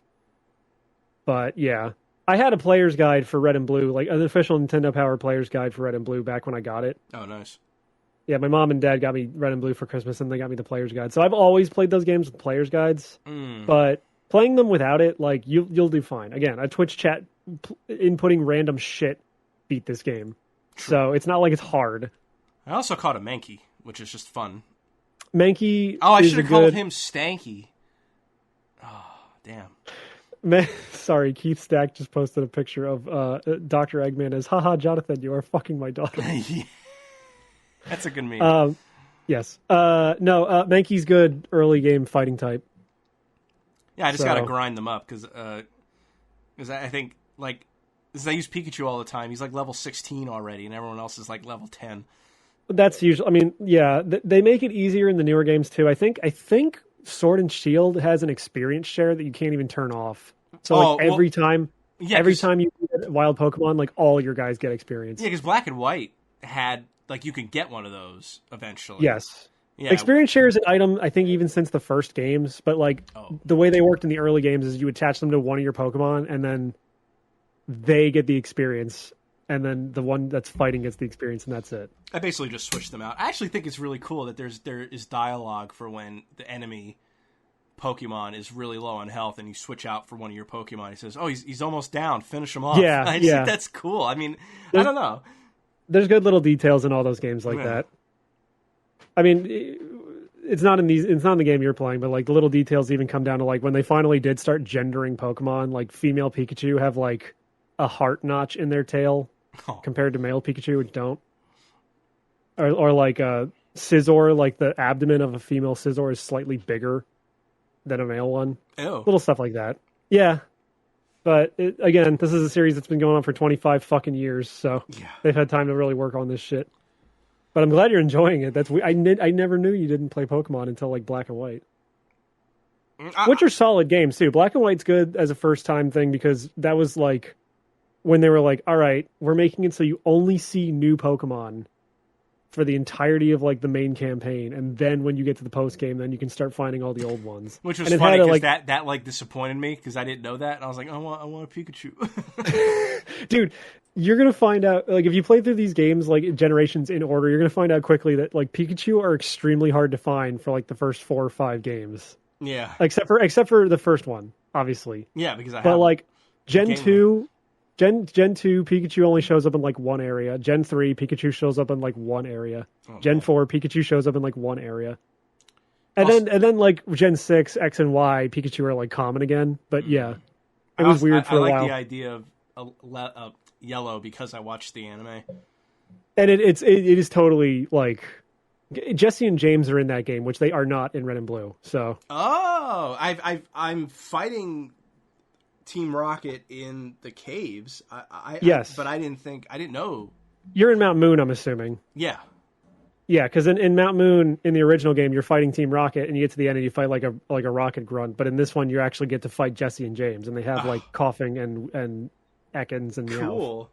Yes, it is very much based on the anime to the point where even like Gary gets an Eevee. I legit like. I still like the first season of that show. Because it's really unintentionally. I watch it in English, obviously, because I'm not a fucking weep. No, I downloaded it again recently, and like on the off chance I have kids in the future, it's like this is what I want them to watch. It's like there's some unintentional like laughter to be had, but like it's still even on top of that, it's pretty good. Yeah, no, there's intentional laughter as well. Like yes, like there's a clip that was going around where it's the one where they go to the school in the middle of like a foggy area, and there's like a schoolgirl there.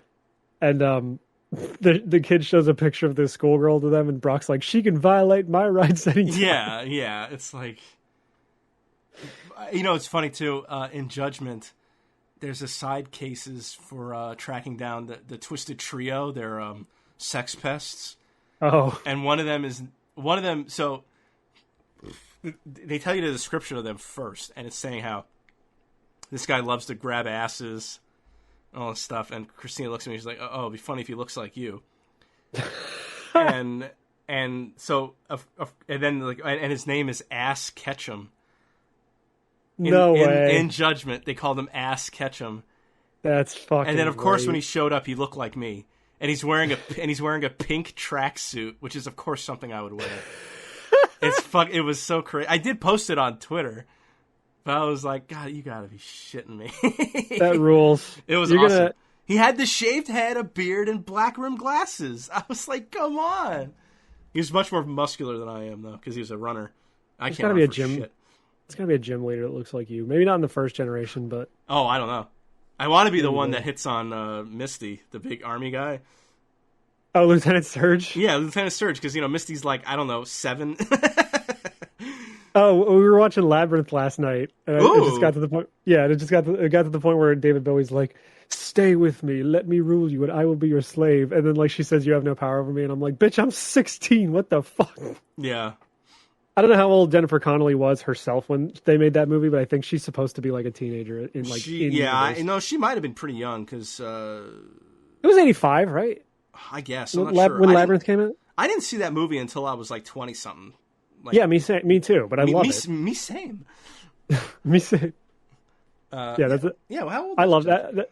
I think I like that movie better than Dark Crystal, to be honest. Yo, fuck Dark Crystal. That movie sucks compared to Labyrinth. No, I love Dark Crystal. Don't get me wrong. Oh, I don't like it. And unlike Labyrinth, I actually did grow up with Dark Crystal. But I didn't grow up with either. I think I like Labyrinth better just because it's a little more accessible, whereas Dark Crystal's just like, let's just take every prog rock album cover and smash it onto a film. Yeah. Plus that regular show episode's pretty good, too. What? There's a regular show episode of Labyrinth. Oh, there is? I didn't know that. Oh, yeah. They go into a junkyard, and he's like... Oh, my God. Yeah, it's pretty... Wait, I thought you watched regular show. I did. I haven't seen that episode. Oh, okay. So this is cool. Her character is 16, but Jennifer Connelly was 14. Oh. Yeah. Well, then. How old is she in fucking Phenomena? Had to be around the same age. Yeah. Because Phenomenon was like around the same time, if not before this movie. I gotta watch Phenomena. Is she in Suspiria as well, or am I just mixing it up? Phenomenon's not great. It's probably my least I still want to watch it. Oh, no, you should see it, but it's definitely my least favorite out of his movies. What's the fucking English version of it called? Like Creepers or something? No, I think Phenomenon is the English version. Wait, what is... Yeah, fuck. It's something... It is like Creepers or something, you're right, but I can't remember. Yeah, because she controls bugs or something, right? Yeah, but like the movie makes no sense on top of it being an Argento... Creepers. Yeah. But it makes no sense on top of it being a fucking Argento movie. And like Argento movies, they make some sense, but this one makes no sense. And it's 85? Yeah, so, okay. Let me look through his movies, because I can tell you, like... Wait, Phenomena was 85? Because that was... I'm pretty sure that's when Labyrinth came out. Labyrinth was 86, so... Yeah. Oh, yeah, so she was even younger.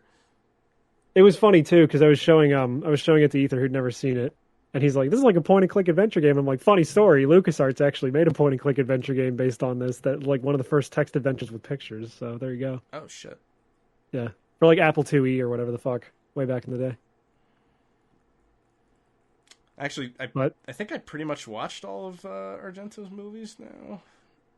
Should I look up his writer credits? Yeah, let's see. Okay, I'm going to read these in order, okay? Okay, I didn't watch that one yet. Okay, no, he's got a lot of movies, but like the ones that everyone knows. So, The Bird with the Crystal Plumage, that was like that. I think that's like the ones that I watched anyway. That's like the first of his like where he starts getting into like crime thriller stuff. Because he's got horror stuff and he's got crime thriller stuff, but they in between the what's betwixt the twain shall meet, whatever that fucking quote is.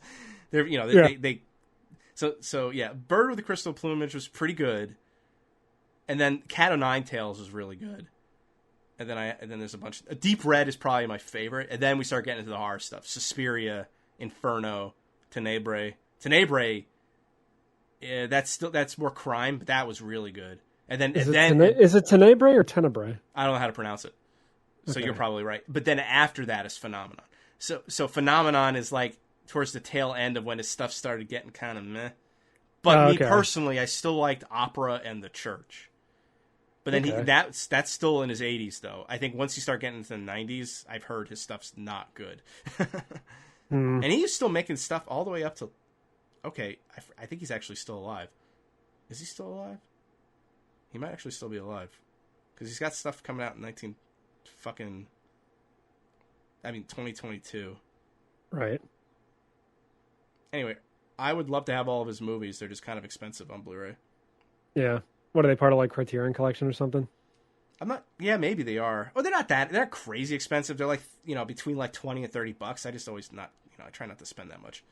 That's the problem with the fucking Criterion Collection. It's like I want to own Hausu, but it's like $40. Yeah, and then they go out of print and they then they shoot up like crazy. It sucks. Yeah. I finally I bought a ETB of Chilling Reign, the new Pokemon card expansion that's coming out. I pre-ordered it, I should say. So what the fuck is an ETB? It's Elite Trainer box. It comes with like 8 to 10 booster packs. It comes with dice that are damage counters. So like each side of the die has a different like number of 10 on them. So I thought Logan Paul ruined Pokemon or something. Yeah, but the Pokemon Center website had the Elite Trainer boxes up for the new expansion that's coming out in 2 weeks. So I pre-ordered one. That's like all I know about Pokemon right now, because I didn't even know it was like that popular again. And I thought I told you on like recent episodes. Like I go to the fucking store and they just don't like. Yu-Gi-Oh is like mostly sold out. Pokemon is completely sold out, and Magic the Gathering is just like languishing on the shelves. That's right. I think that was you who told me, but I think it was someone else on. I saw something else on Twitter where it was like Targets. The video of the guys fighting at each other at the. I didn't see that. I just saw there was like a picture, like it was like a sign that said like adults can't buy Pokemon cards or some shit like that. What? Yeah. No, because Target stopped selling them because some guy pulled a gun on someone somewhere in like Wisconsin. That's what I heard. I think they went back on that recently because A, the new expansion's coming out. B, I think they were like saying to the Pokemon Company like, oh, well, we'll still sell your cards. We'll only sell them online. And Pokemon Company was just like, nah, you sell them in the stores or you don't get them. Oh, wow. Like, I mean, Target has instated a rule, or at least the last time I was at a Target, they instated a rule where you can only buy one Pokemon card product per day. Well, I don't think this was every Target, first of all. And I don't even know what the real I'm sure it's not every Target, because I have bought them at Target within the past few months, yes. Yeah, but... and this was like a few months ago, and it could have just been a joke. I never know. Probably. Yeah. But, like, it was weird, because Target was like, we're going to stop selling Pokemon cards. But also, like, MLB and, like sports cards for some reason as well, which I didn't think were popular. Huh. And I still don't think they are, so I don't know why they made that decision. I don't know. Yeah. But other than that, like, just trying to get Pokemon cards off eBay for, like, basically close to MSRP or lower. I was able to get a few things for, like, less than Why are you into Pokemon cards now? Because I watched videos of people because it got popular recently, and then I got the itch again. But are you playing them? Are you playing the game? Or are you just collecting the cards? On the app on the computer. And I'm collecting the cards physically. Although I do have a few decks. Like I bought a few pre-made decks because there was like a double pack of Victini and Gardevoir decks that I got. Oh, I got your meat too. Well, I mean, I would play with someone if there are people around. But then, like last night, I actually built my first deck in the longest time. Based on like the newest set battle styles. There's like new like single strike and rapid strike cards. So I built a deck around like rapid strike cards. That was cool. What are you, some kind of child? Do you like wasting money? Yeah. Meanwhile, I'm waiting for a Laserdisc player to come in the mail that was supposed to come Friday. Have you seen the new super rare Pokemon cards though, and like the new sets? Because they look amazing. No, I don't. Like, I don't know anything about this. Hold on. Let me search full art. But let me just go to TCG Player and just send you a fucking. Actually, I'll just stream my screen for you here. This is great for an audio fucking medium, but yeah. No, but like all the full art Pokemon cards now, like or they have the new rarest cards in the Pokemon sets have full art. Oh god damn it! Getting Magic the Gathering. All the new. Oh wow! All the new card. Yeah, they all have like full art. So like all the. I guess I should just go to Pokemon and search for like what the rarest cards are. Or just use Google. Yeah, but I guess. Yeah, but like all the new Pokemon cards that are super rare have like full art, and they're super shiny. They're like etched, so they have like a bit of texture to them. That one card is $3. Wait, what, the Eevee one I showed you? Yeah. You think that's crazy? Here's a card I pulled that's 45. What? Like you had to pay 45, or that's what it's worth? It's what it's worth. I pulled it out of a Oh, fucking pack. I see. Yeah, there you go. I pulled a fucking. Well, it's a little less now, but yeah, it's like a $40 card. Damn. That was like the first rare card I pulled when I got them for the first time recently. Where the fuck is Cheryl? I don't have the rainbow rare of Cheryl, but I have her full art card, which that used to be like 40. Now it's down to like 25. But yeah, You are gay. a little bit. Rainbow but these cards? What is this, Pride Month? Oh. No, they. I don't like the way the rainbow cards look. No, I'm kidding. I like them. No, I'm dead serious. I don't like the way the rainbow cards look. If I was going to get one of the secret rares, like if I was going to get her card, I would want the full art that's like not rainbow, but whatever. True. But they have like these things now called secret rares, which are like not part of the card list. Like if you look at the number on the bottom, I don't even know if I can zoom in that much, but like it's got a number higher than the total number of cards in the set. So it'll be like number 75 out of 74. So it's like not officially counted as a card, but it's like a secret rare.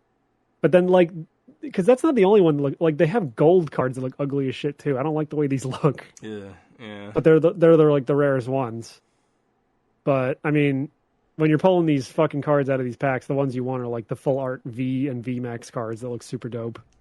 So, but the card game's fun still. Like I'm playing there's an app on the PC that just lets you play the game. And every time you open up a booster pack, it comes with a code card that like gives you another booster pack in the game. So, what was I going to say? The card game itself is still fun. Playing it, like having played it a bunch recently on that app, it still holds up as like a fun card game. Even when I'm playing online and getting my ass handed by people who have like a million of these fucking like super powerful full art cards, you know. That's neat. But the new expansion's coming out soon. I don't even know what the fuck cards are in it. There's My Little Pony cards in it, I guess. Nice. Yeah, there's these horses. We can't find pictures of them. Oh, because they don't... Okay, because I guess it's not out yet, so they don't have any of the, like, loose cards available. But, yeah, I'm into Pokemon cards now. So what? I don't give a singular fuck. No, I was just curious. I don't know. It's cool.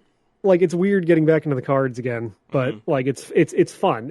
In much in the same way that like I guess a scratch off a lottery ticket can be kind of fun, or like opening maybe not a scratch. Maybe that's a bad example. Like opening a fucking loot box in like Overwatch or a game like that, where you have the chance of getting like a really rare skin. Yeah, I guess it's like that. I just don't care about that shit. Yeah, I mean, I might have been spoiled because literally the first new pack I bought, I got that $40 card. I was like, ooh, fancy. Well, they know. But then they have bullshit like Shining Fates, which is a set that which is a set that only came like you couldn't get booster packs of it loose. You had to get it in either an Elite Trainer box or like a special box that came with like multiple packs. But the gimmick of Shining Fates is that it comes with the ability to get shiny Pokemon, which are the alternate color ones. So the pull rates of getting rare cards in it were really good. So everyone was after it. I got a few packs. I got a lot of good stuff. Actually, I opened an Elite Trainer box of Shining Fates, and I ended up getting 2 shiny EVV, or not EV, Ditto Vs. So that was neat. My friend was really mad because I was streaming it. Did you bend? He's like, you got 2. Did he pay you $200 to bend the thing in half? I should have done that. And then because even like it all comes down to nostalgia, really, because I watched this one guy on YouTube who's not Logan Paul. He was super annoying and I hated him, but he was opening like mint packs of like the original base set stuff or like Fossil. I forget what series it was, but it was like one of the first sets. And just seeing all those card designs again, I'm like, God damn it, I forgot how much I love this shit. And again, it's solely nostalgia, but you know, wrong with that.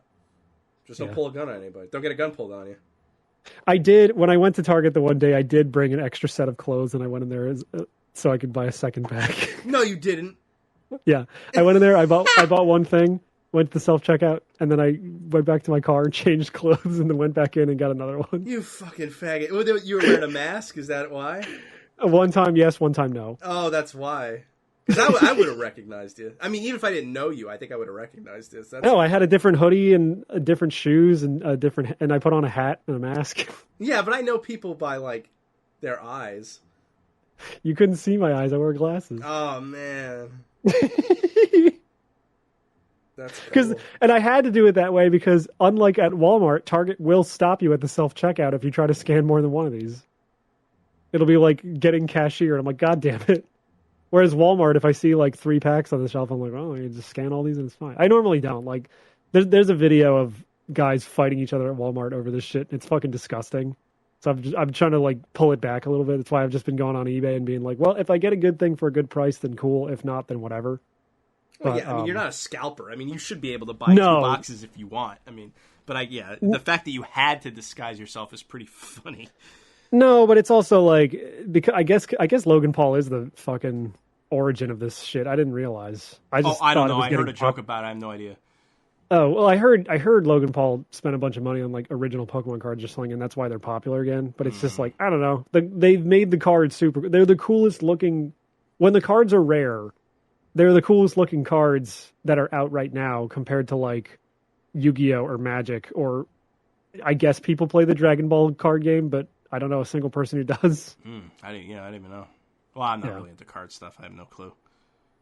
But I yeah, like, if I I like had video games and anime. well, if you come over so we can go to the game store sometime, I will bring you back to my place sometime and we could play some Pokemon cards and I can teach you how to play. Because it's actually dirt simple. That's the nice thing about the Pokemon card game compared to like, I don't know, the Dragon Ball one. It's not super fucking confusing. The thing is, too, I had cards when I was a kid. I think I got rid of them. Everyone had Pokemon cards. When they Yeah, were but I kids. never played them because I didn't have anyone to play them with, and I was just kind of getting the cards. Yeah, I It's mean, too bad. I should have collecting. held on to them, I guess. Yeah, I did get a few from my mom's house that are like original set. Nothing super crazy, but like some good stuff. Like I have a Vaporeon and Can you still play those old cards?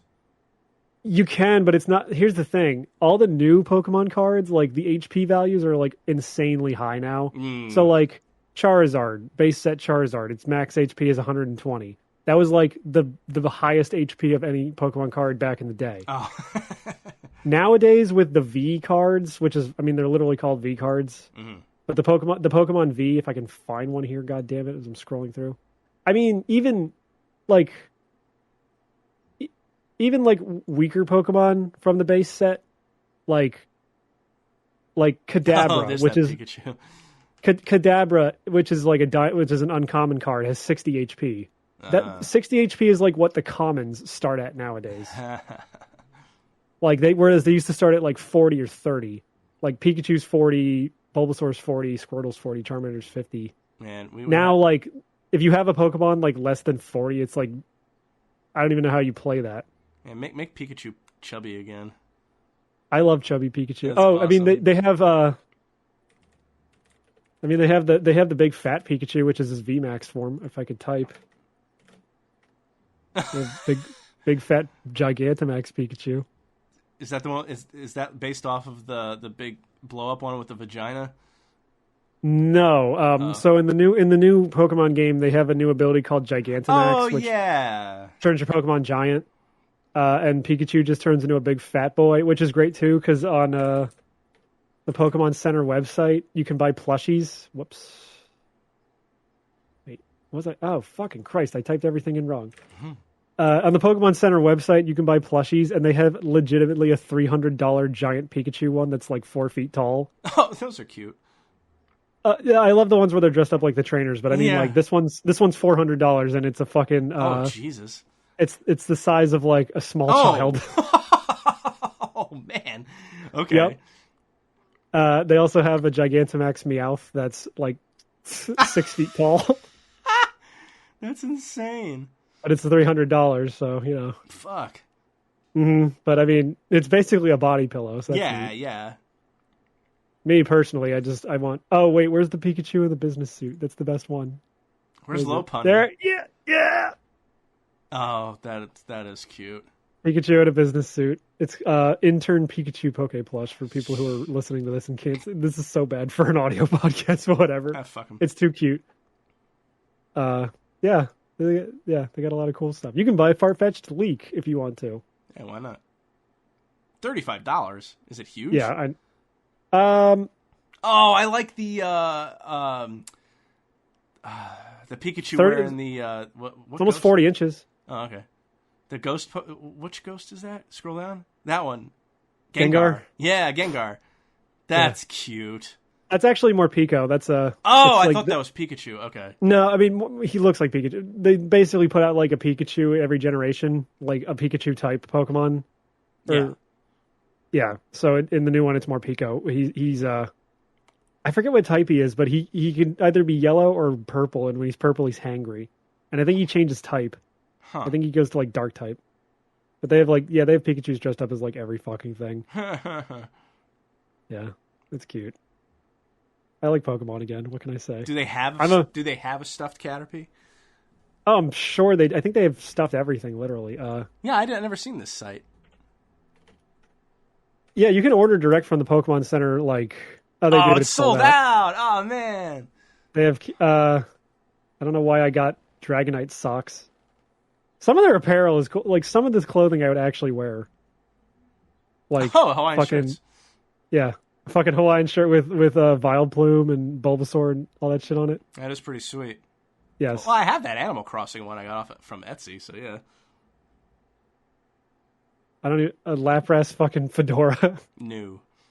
Oh, that's not a fedora. That's one of those like it's a tropical fedora. Okay, yeah. It's like a Panama Jack hat or something. Yeah. God, fuck, that's fuck. Ooh, it's doing something. Oh man, seeing a woman, sexy. Yeah. Right, now this is really good for audio. let's move on. Just us coming. Pikachu, Snorlax. Anyway, yeah, I like Pokemon again. Me too. I'm still streaming my screen. Whoopsie daisy. You want to wrap it up? I think we're done. I think we've talked enough. What episode will this be named? Pokemon My Balls Are Blue? Let's Pokemon go to the polls? No, I'm trying to think of something. If Pokemon go to hell? Nah. It doesn't have to. Did you write show notes? I did. Disney's Extreme Skate Adventure, Resident Evil Village, Yakuza 6, Arcade 1-Up, Pokemon, Dario Argento, Labyrinth. You know, it's funny. I don't know if this is a spoiler really, but there was a part in Judgment where you're trying to get away, I believe from some Yakuza, and you actually skitch. Oh, really? Yeah, you take a kid's skateboard and you skitch off the back of a truck like fucking Back to the Future. It was fucking I was gonna awesome. say you break his fucking No, it was just a scooter, and you're like, I'll give it back someday. Oh, dude, it was so cool. Like that was what Yakuza 6 was missing, like that kind of stuff. Yeah, but I think they wanted to tell a more, because it was the last one in the series. You know, I think they just wanted to wind it down and not be over the top. Yeah, but that sucks. Yakuza Extreme Skateboarding. I also forgot that since you're playing Pokemon Yellow, you get to see Blackface Jinx. Yay! Blackface Misty. Oh yeah, dude, I love Blackface Misty. Fucking Christ, what are we gonna call this one? I mean, the banner's gonna be Pokemon related, right? I guess. I feel like we've done a lot of those. I mean, it is the most popular media franchise of all time. Yeah. So that doesn't. The idea that we'd have more than a couple Pokemon banners. Sorry, I'm seeing a video of a guy filling up his. Oh, you retweeted this. A guy filling up the back of his pickup with gas. Yeah, I didn't watch the video yet, so I don't know what the hell's going on. But I figured I'd retweet it because Jesus. That Retro Firearms Twitter page is really fun. It's amazing. Yeah. Yes. What do we call? When we talk about Resident Evil, Pokemon, and Yakuza were pretty much the three things we talked about. So it's fat Pikachu sitting in the cart that the Duke is sitting in. Yeah, okay. And then we're Ethan or something. We're both Ethan. Well, you could be Ethan and I could be Chris. Oh god, yeah, that works because Chris is like huge in the new one. There is. I forgot to mention the big Capcom dig they do in that game. One of the bosses. He's talking about Chris. He's like, "I'm gonna kill you, and then I'm gonna kill that boulder punching asshole." There's a good YouTube channel called Boulder Punch. No, I know. Yeah. I watched a bunch of Boulder Punch's videos, but that's named after that thing from Resident Evil 5. No, I know, but I thought it was funny that he named his channel Boulder Punch. Yeah, I thought it was funny that Capcom finally acknowledged that fucking bullshit. Oh, man. So is this game better or worse than Evil Within and Evil Within 2? I never played them, Yeah, so I don't know. I didn't really either. I played him with David, the first one, for a little while, but the second one looks pretty decent. I think they're made by the same guy, right?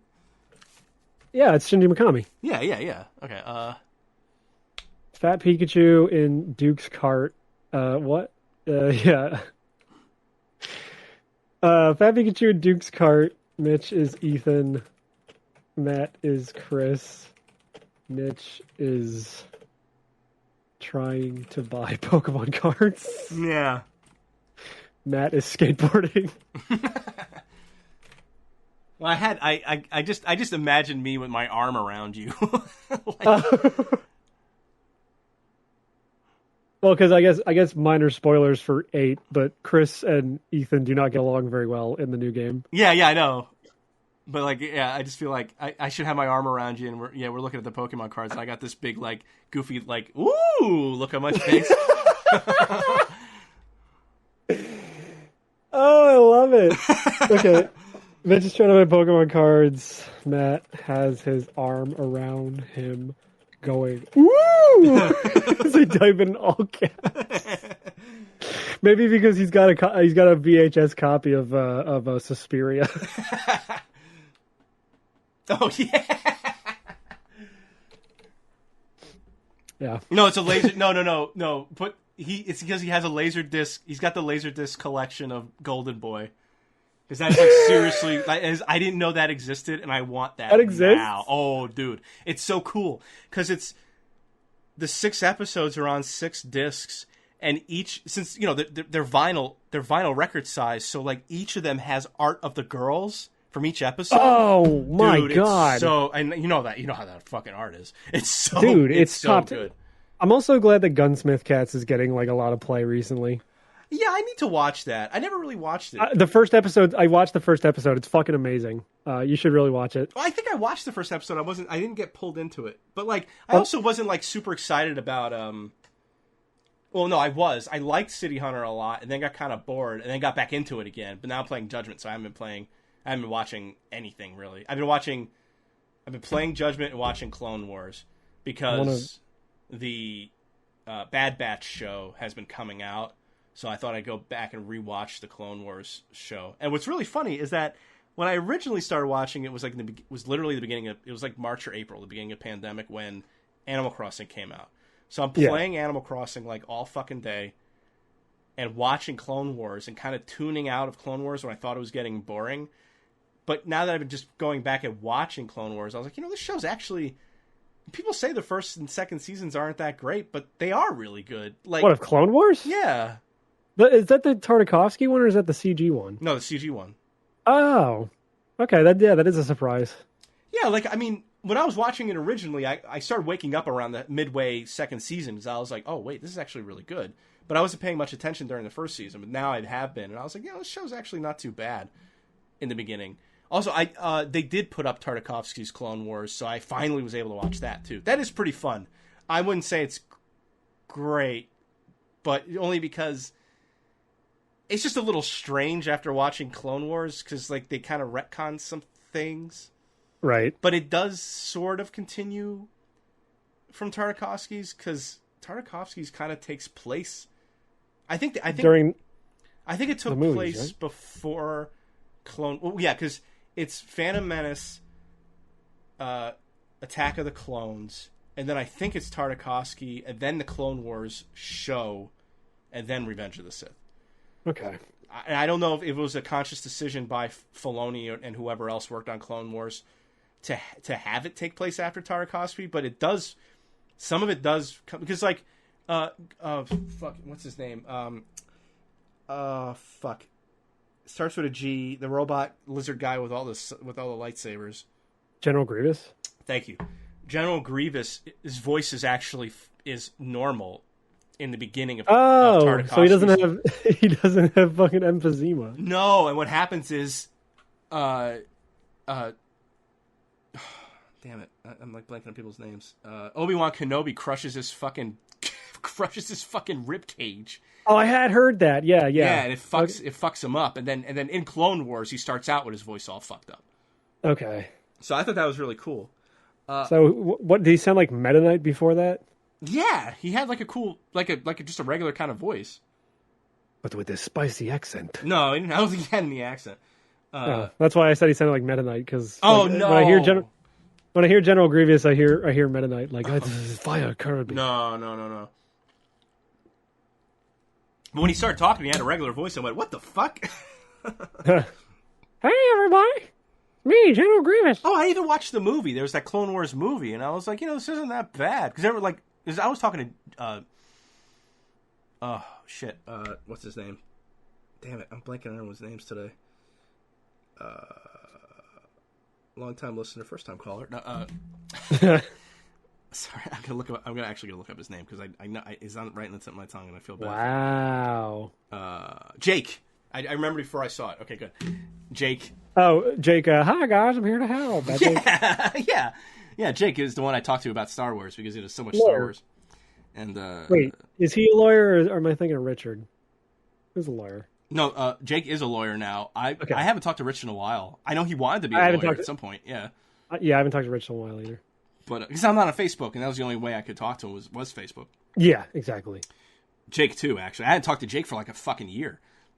I got back, yeah. But when finally talked to fucking David again, because Alex invited me to like their game night thing, but it's on Google Hangouts, which I'm never on. It's funny. It's funny. It is fun. I checked my Gmail the one day. I'm like, oh, there's where that is. They would play Pokemon cards with me. Anyway. Maybe. Yeah. So, what was I saying? Oh yeah. But that's just. I recommend Clone Wars and I recommend Rebels. They're both really good shows, because they're both made by Filoni. Heads them, I assume, and he also is the one that's working on Mandalorian. The reason why I even started watching Clone Wars was because of Mandalorian the first season. I was like, maybe I should watch this Clone Wars show, because it's the same guy. Yeah. I like it a lot. I Cool. really like it a lot, because it was funny too, because we watched. I think other people must be watching it again because of Bad Mandalorian? Batch. No, because of the Bad Batch. Because someone posted a picture of, like, a screenshot of Anakin and that chick who ran the slavers, like the queen. I don't know her name. She's like a cat chick, and he's like hitting on her. But it's a ploy, because he's trying to get close to her to figure out where all the slaves are. But he says like a really flowery line, and then it was the joke was, and they cut to movie Anakin, and he's saying, I don't like sand. What's funny? So my I guess we can continue the show just for this one story. Yeah, go for it. My meds like stopped working a few weeks ago, and I was not doing well. So I was like, I'm gonna punish my brain by watching Attack of the Clones, because I told myself I would, because it takes place before the Clone Wars, but I never wanted to watch it because I know it's stupid.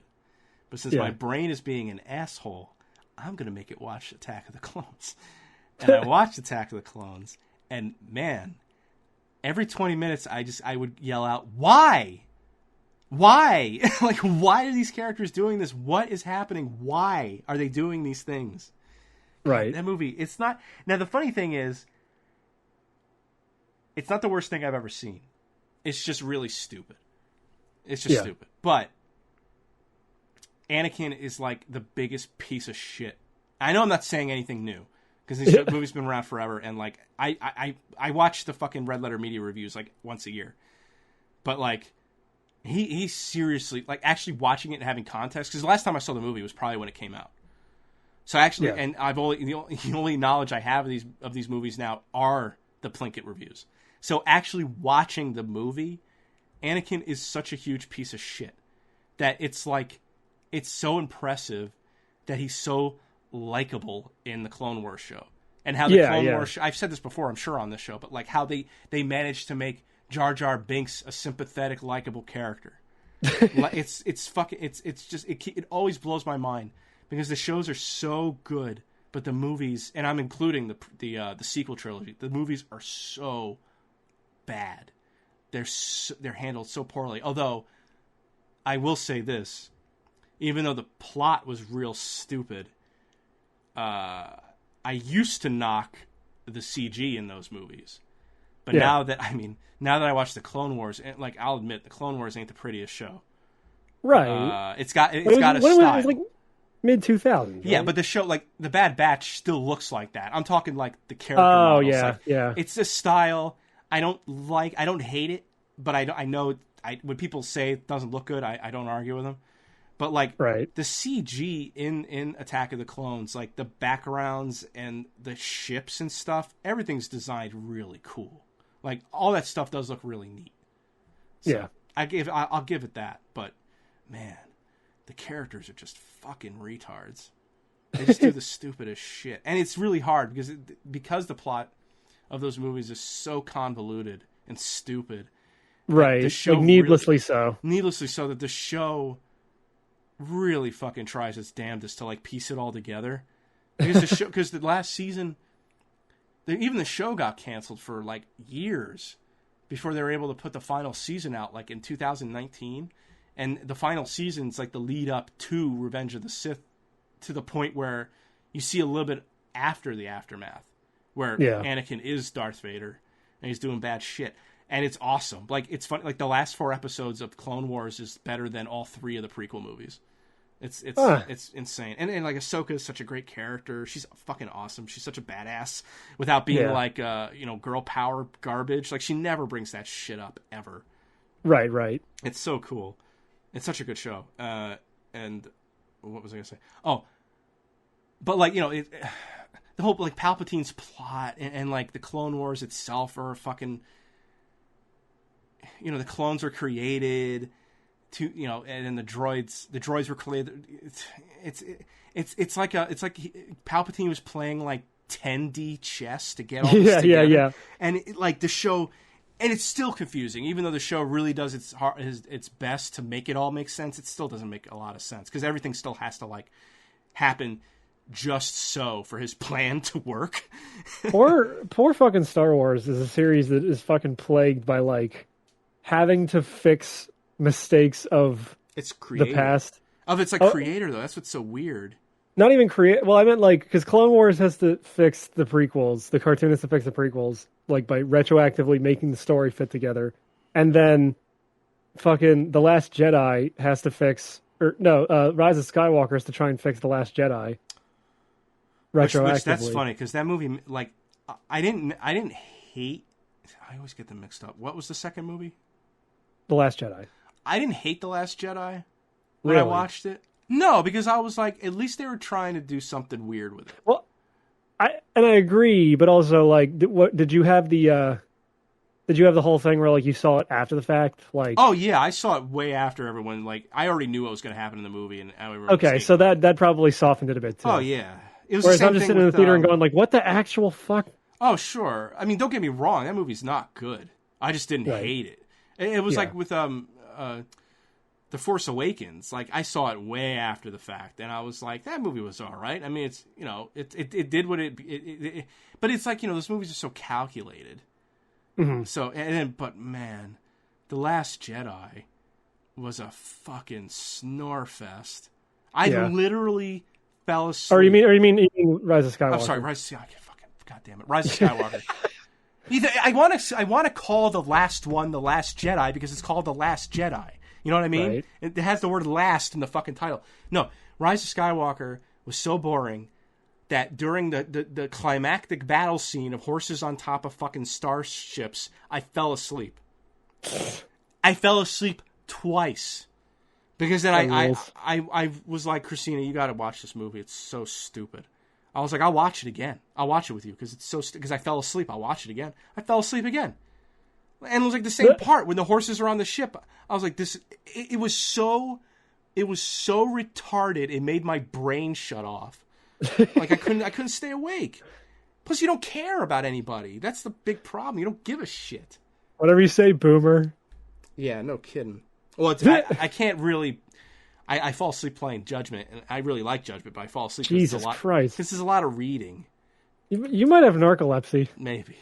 No, it's because I wake up at 5:30 in the fucking morning, and I always wake up. Yeah, so do I, and I stay up till like 3 in the morning like an idiot. Oh Christ!